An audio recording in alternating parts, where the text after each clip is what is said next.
بسم اللہ الرحمن الرحیم۔ اللہ کرم ایسا کرے تجھ پہ جہاں میں، اے دعوت اسلامی Dawat Islami is the largest religious, non-political, propagational and peaceful movement of Quran and Sunnah in the country, working for propagation of the message of Holy Quran and Sunnah all over the country as well as abroad. The Jamaat is purely non-political, non-extremist, non-terrorist. Therefore, Ministry of Religious Affairs is satisfactory on their propagation for Islam as well as other activities relates to religion.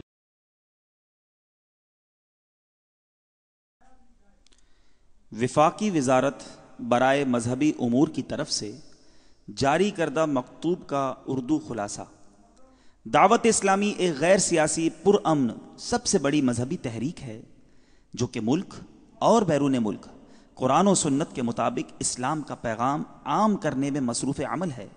یہ تحریک مکمل غیر سیاسی ہونے کے ساتھ ساتھ انتہا پسندی اور دہشت گردی سے پاک ہے۔ وفاقی وزارت مذہبی امور اس تحریک کے نیکی کی دعوت عام کرنے کے انداز اور اس سے متعلق دیگر تمام امور سے مطمئن ہے۔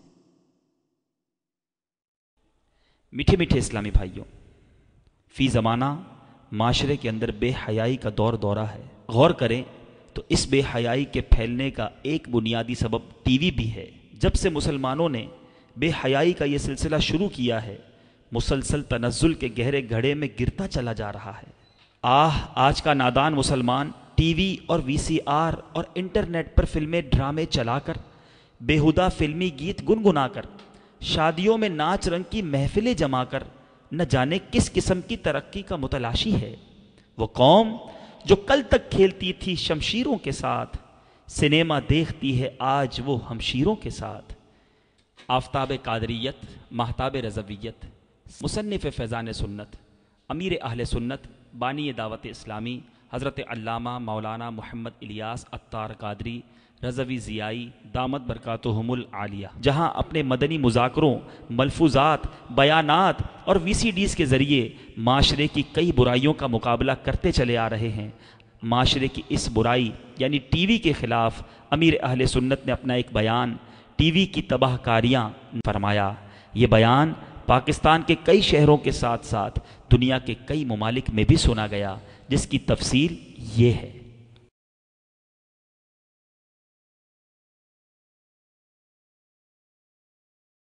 اب اس بیان کی ایک بہار بھی سنتے چلے جائیے۔ الحمدللہ یہ بیان انڈیا کے شہر تاج پور یعنی ناگپور میں بھی سنا گیا۔ اس اجتماع میں ایک آکاش نامی نوجوان بھی شریک تھا۔ اس بیان کو سن کر اس کا دل نور ایمانی سے جگمگا اٹھا اور کلمہ پڑھ کر مسلمان ہو گیا، اور یہی نہیں، امیر اہل سنت کے ذریعے وہ قادری عطاری سلسلے میں مرید بھی ہو گیا، اور اب ان کا اسلامی نام احمد رضا عطاری رکھا گیا ہے۔ آئیے ہم بھی توجہ کے ساتھ دل کے کانوں سے یہ بیان سنتے ہیں۔ دعوت اسلامی کا اشاعتی ادارہ مکتبۃ المدینہ مختلف مناظر اور آواز کی مکسنگ کے ساتھ یہ وی سی ڈی پیش کرنے کی سعادت حاصل کر رہا ہے۔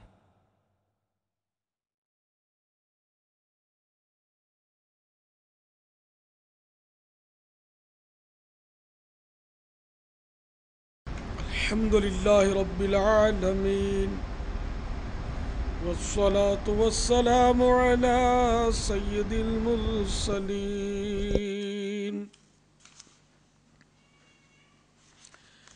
اما بعد فاعوذ باللہ من الشیطان الرجیم، بسم اللہ الرحمن الرحیم، الصلاة والسلام علیک یا رسول اللہ وعلى آلك وصحابك يا حبيب الله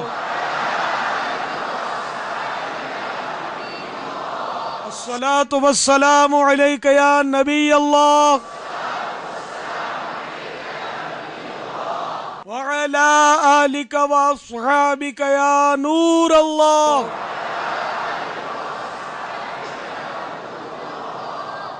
صلوا على الحبيب صلی اللہ تعالی علی محمد. میٹھے میٹھے اور پیارے پیارے اسلامی بھائیو، نگاہیں نیچے کیے، توجہ کے ساتھ بیان سنے جائیے، اچھی اچھی نیتیں بھی کر لیجئے کہ نیکی کی دعوت سن رہا ہوں، اور اپنی اصلاح کی باتیں بھی ذہن میں نوٹ کرتا چلوں گا، ممکن ہوا تو لکھ بھی لوں گا، جو اچھی طرح یاد ہو گئیں وہ دوسروں کو بھی بتاؤں گا. جب اللہ کے پیارے محبوب صلی اللہ تعالی علیہ وآلہ وسلم کا نام نامی اس میں گرامی سنوں گا، درود شریف پڑھوں گا، جب کوئی بات پسند آئی تو سبحان اللہ کہوں گا. اپنے قریب جو بھی اسلامی بھائی ہوں گے ان پر جگہ تنگ نہیں کروں گا، بلکہ خود تکلیف اٹھا کر اس کے لیے جگہ کشادہ کروں گا. کسی کو گھوروں گا نہیں. اگر کسی کا پاؤں لگ گیا، کونی لگ گئی، تو اس کو ابھی سے نیت کرتا ہوں کہ میں نے پیشگی یعنی ایڈوانس میں معاف کیا، اور اس سے انتقام نہیں لوں گا، اس کو گھوروں گا بھی نہیں، اس کو جھڑکوں گا بھی نہیں. کیونکہ شیطان گناہ کروانے کی کوشش کرے گا یہاں کہ آپ ایک امر مستحب کے لیے جمع ہوئے ہیں اور ایسا نہ ہو کہ کسی مسلمان کا دل دکھا کر گناہ کبیرہ کا پوٹلا لے کر گھر پلٹیں، اللہ نہ کرے. تو اس لیے صبر سے زبان پر، آنکھوں پر قفل مدینہ لگائے ہوئے انشاءاللہ میں بیان سنوں گا کہ لاپرواہی کے ساتھ ادھر ادھر دیکھتے ہوئے، پیچھے مڑ مڑ کر دیکھتے ہوئے، زمین پر انگلی سے کھیلتے ہوئے، اپنے کپڑے بدن یا بالوں کو سہلاتے ہوئے، باتیں کرتے ہوئے یا ٹیک لگا کر سننے سے، نیز ادھورا بیان سن کر چل پڑنے سے اس کی برکتیں زائل ہونے کا اندیشہ ہے. حضرت سیدنا امام محمد بن عبد الرحمن سخاوی رحمت اللہ تعالی علیہ نقل فرماتے ہیں، اللہ عز و جل نے حضرت سیدنا موسیٰ کلیم اللہ علی نبینا وعلیہ الصلوۃ والسلام کی طرف وحی فرمائی کہ میں نے تجھ میں 10,000 کان پیدا فرمائے، یہاں تک کہ تو نے میرا کلام سنا، اور 10,000 زبانیں پیدا فرمائیں جن کے ذریعے تو نے مجھ سے کلام کیا. تو مجھے بہت زیادہ محبوب اور میرے نزدیک ترین اس وقت ہوگا جب تو میرا ذکر کرے گا اور محمد صلی اللہ تعالی علیہ وآلہ وسلم پر کثرت سے درود بھیجے گا. صلو علی الحبیب صلی اللہ تعالی علی محمد.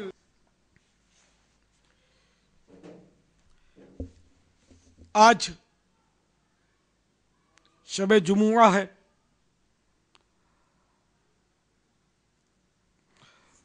اور ذوالحجۃ الحرام کی 12 تاریخ سنہ ہجری 1428. اس وقت بشمول عالمی مدنی مرکز فیضان مدینہ باب المدینہ کراچی، پاکستان کے کئی شہر اور دنیا کے کئی ممالک میں یہ بیان سنا جا رہا ہے. ہند کے کسی شہر کی ایک مسجد میں کچھ سوگوار افراد گھبرائے ہوئے آئے اور نمازیوں سے کہنے لگے، ہمارے یہاں میت ہو گئی ہے اور بڑا عجیب معاملہ ہے، آپ حضرات برائے کرم آ کر دعا فرما دیجئے. جب سب گھر پہنچے تو ایک جوان عورت کی لاش کمرے میں رکھی تھی، اور اس کے چاروں طرف بڑے بڑے خوفناک کن کھجورے محاصرہ کیے ہوئے تھے. یہ وحشت ناک منظر دیکھ کر مارے خوف کے سب کی گگی بن گئی. کسی سمجھدار شخص نے کہا، یہ میت کا عذاب معلوم ہوتا ہے جو ہماری عبرت کے لیے ظاہر کیا گیا ہے، آؤ مل کر استغفار کرتے ہیں. چنانچہ سب نے مل کر توبہ و استغفار کر کے گڑ گڑا کر اور رو رو کر کافی دیر تک دعا مانگی. بالآخر وہ خوفناک کن کھجورے لاش کا گھیراؤ چھوڑ کر ایک طرف کونے میں جمع ہو گئے. ڈرتے ڈرتے میت کی تجہیز و تکفین کی ترکیب بنی. نماز جنازہ کے بعد جب میت کو قبر میں اتارا گیا تو بہت سارے خوفناک کن کھجورے قبر کے ایک کونے میں جمع تھے۔ یہ دیکھ کر لوگوں میں خوف و ہراس پھیل گیا۔ جوں توں قبر کو بند کر کے لوگ وہاں سے رخصت ہوئے۔